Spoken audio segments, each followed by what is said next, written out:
Il s'agit du direct de 10 heures qui est ouvert à beaucoup de choses. Soit on fait une méditation guidée, j'ai aussi fait une découverte, introduction, comment on dit, quand les enfants ils découvrent les instruments, enfin, une initiation, je sais pas. À l'utilisation des mantras dans une autre vidéo. Bon, il y a plein de choses que voilà, c'était juste une introduction, donc j'ai pas eu le temps de tout explorer et de partager toutes les perspectives qui existent dessus. Mais c'est quelque chose qu'on pratique si on en ressent l'attirance. C'est pas un truc qu'on fait pour le faire. Donc si on ressent aucune attirance, aucun intérêt dans la chose, les mantras, ça a plus trop d'utilité. C'est vraiment s'il y a un truc qui nous... Ah tiens, ça me parle beaucoup, tu vois. Bon bref, j'avais pas assez précisé ça. C'est pour ça qu'on peut ne pas en parler forcément dans les pratiques spirituelles, parce que c'est pas comme ça s'appuie beaucoup sur la dévotion, tout ça, c'est pas quelque chose qui est forcément un outil pour tous et pour tout le monde. Voilà. Sachant que je sais pas s'il existe des outils vraiment universels pour chaque personne. Enfin, après, il y a des dérivés de méthodes comme la méditation, il y a plein de méthodes qui existent pour chacun et chacune. Et du coup, aujourd'hui, on va pas faire une méditation. Si tu avais envie de méditer, je vais juste te dire ça, de te poser, de t'asseoir et de suivre la sensation de l'air qui entre et qui sort et de rester dessus. Et à chaque fois que tu pars, ton attention part de cette sensation de l'air. Tu reviens, tu pars, tu reviens, tu pars, tu reviens, tu pars, tu reviens. C'est une partie de ping-pong in the mind. Donc ça, c'est une méthode qui est assez accessible. Bon après, t'inquiète pas si c'est pas quelque chose que t'arrives ou quelque chose qui te parle non plus, mais si ça t'intéresse, c'est une méthode vraiment bon, pour moi c'est ma c'est quelque chose qui fonctionne très très bien que de se caler sur la respiration, la sensation de la respiration. Euh, et dans ces méthodes-là, donc je sais pas si tu as compris, mais aujourd'hui je vais te partager des choses, mais par voie orale, par mots. Et ces méthodes-là, il y a des moments où on peut être en train de méditer et se dire ah, je suis censée suivre la respiration, la sensation de la respiration, mais en fait là, le fait de poser mon attention dessus, je crois que je suis en train de la contrôler. Et là, on panique et tout, on se dit ah mince, c'est plus la respiration naturelle. Et ça, en fait, c'est ok. C'est-à-dire, enfin, dans le sens où ça fait partie de l'exercice. Et après, tu vas développer toi-même une faculté à passer outre ces pensées qui disent ah mince, là, je suis en train de contrôler et tout. Et tu vas petit à petit, avec endurance et avec persévérance, tu vas voir que c'est ok tous ces moments où tu as l'impression de mal faire, où tu as l'impression que tu n'es pas du tout en train de bien faire. Et après, aujourd'hui, j'avais envie de te lire tous les jours, non, c'est pas vrai. Mais de temps en temps, j'aime bien ouvrir ce livre, La sagesse de l'éveil. Et en fait, il y a plein de petits poèmes, bon bref, j'étais pas ici pour vendre le livre, hein, pas du tout. Mais du coup, de temps en temps, j'aime bien ouvrir une page au hasard et me dire, bon, ça c'est le mantra de la journée, si tu veux, le poème de la journée, l'intention, ou avant une méditation, ou avant de dormir, un truc comme ça. Des fois, c'est marrant. Et je crois que c'est d'ailleurs une pratique à part entière, bouddhiste, il me semble, si je me trompe pas. À vérifier. Où ils lisent des textes et là, ils méditent sur les textes, ils les contemplent. Et du coup, là, je suis tombée aujourd'hui sur un texte de Maître Tozan. Et donc, je vais te le lire. Et ça amène sur un sujet que je veux bien partager aujourd'hui. Donc, le texte c'est: ne cherchez pas la voie chez les autres. Dans un endroit éloigné, la voie existe sous nos pieds. Maintenant, je vais seule, mais je peux rencontrer partout le pont. Il est maintenant certainement moi, mais je ne suis pas lui.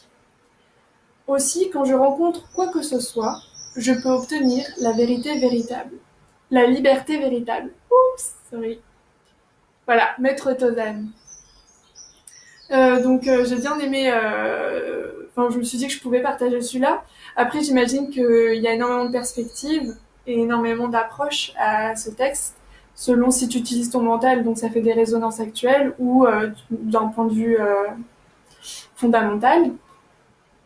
Mais j'aimais bien le premier vers, ne cherchez pas la voie chez les autres dans un endroit éloigné, la voie existe sous nos pieds. Et ça, c'est quelque chose que j'adore, et j'avoue que j'ai rencontré des idées, des pensées, pour ne pas dire personne, parce que voilà. Donc des pensées qui cultivaient l'idée que il faut du temps pour les choses, il faut de la pratique, il faut un âge, un certain âge, il faut un certain nombre d'expériences, tout ça. Et pourtant, dans mon expérience, ça m'a dit tout le contraire. Et ce texte l'a dit aussi. C'est pour ça que je l'ai bien aimé. De dire que vraiment avoir confiance que tout ce que tu désires profondément t'est accessible à tout moment. Et que tu peux y arriver, tu peux le faire. Et que c'est vraiment une sorte de confiance, intuition profonde que tu vas suivre et coûte que coûte. Donc des fois, cette intuition, elle va t'emmener vers des endroits dans toi, qui peuvent faire un peu peur, un peu dark et tout. Mais tu sais qu'il y a quelque chose là, tu sais que je touche à un truc là. Enfin, c'est même pas mental en fait, c'est même pas verbalisé, mais et faire confiance à cette intuition qui guide et qui attire vers les choses et et voilà. Et donc en fait, il y a ce concept. Je dis concept parce que j'ai utilisé des mots pour l'expliquer. À partir du moment où où tu prends conscience que tout ce que je peux dire là maintenant, c'est un ajout. Et c'est un ajout et en même temps ça comprend.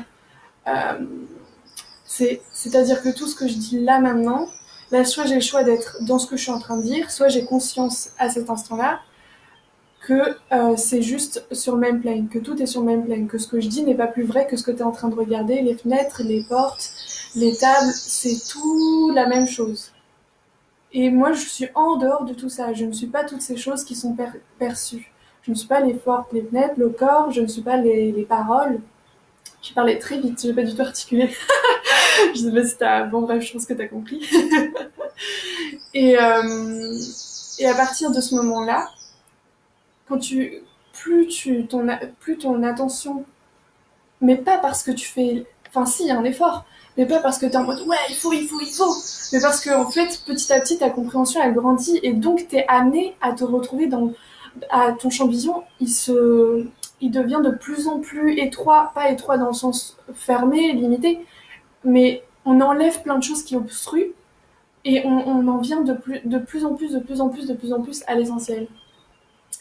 Et pourquoi je dis ça? C'est quoi le lien? Parce que en venant de plus en plus à l'essentiel, c'est un mouvement qu'on constate, c'est pas une volonté c'est pas du tout une volonté, c'est un processus si tu préfères. Euh, on en vient petit à petit à prendre conscience, mais on n'a pas besoin de le dire, c'est vraiment interne, c'est ton corps, tes cellules et le mental qui a laissé une place, où tu as pu laisser une place entre tout ce qui est et ce que tu n'es pas, je sais pas si c'est clair, qui dit des choses. Donc c'est vraiment un langage très subtil. Et ben tout ça, petit à petit, ça va devenir vraiment très... où tu peux avoir des flashs de ce qu'on appelle les prises de conscience. Des flashs où, ah mais oui, où là tu prends conscience que ce que tu es en train de percevoir là maintenant, la vidéo, ce que tu penses être moi, ce que tu penses être une personne, le décor, les paroles, ce qui est dit. Attends, je vais me reconcentrer. Okay. Et ben tout ça, c'est unique. À chaque moment où tu le perçois, c'est unique. Il y a ça change tout le temps. Et ce qui peut dire que ça change, c'est ton effort, ta mémoire qui va dire ah avant c'était ça, maintenant elle a bougé les mains.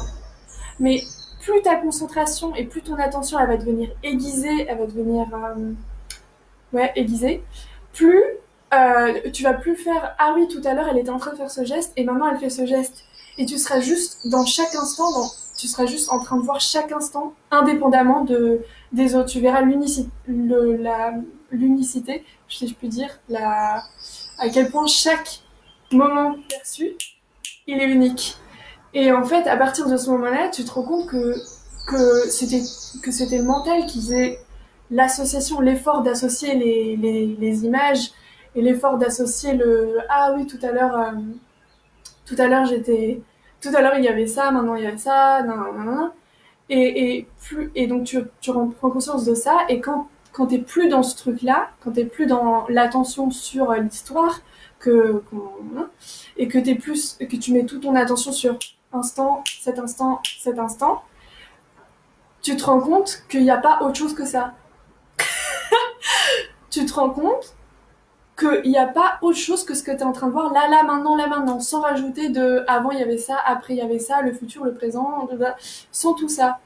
Et, et, et quand tu sais ça, quand tu vois ça, tu comprends qu'il n'y a pas d'histoire d'expérience, d'âge, il faut ci, il faut ça, les règles et tout. Tu prends conscience que tout ça, ça a juste plus aucun sens. Et ce qui est important, en faisant rapport à ne cherchez pas la voie chez les autres dans un endroit éloigné, la voie existe sous nos pieds. C'est ça, sous nos pieds, c'est ce fragment c'est tous ces instants, et, et du coup, c'est dans ces instants-là, c'est à chaque instant que tu peux voir, que tu peux comprendre. Est-ce que tu vois ce que je veux dire?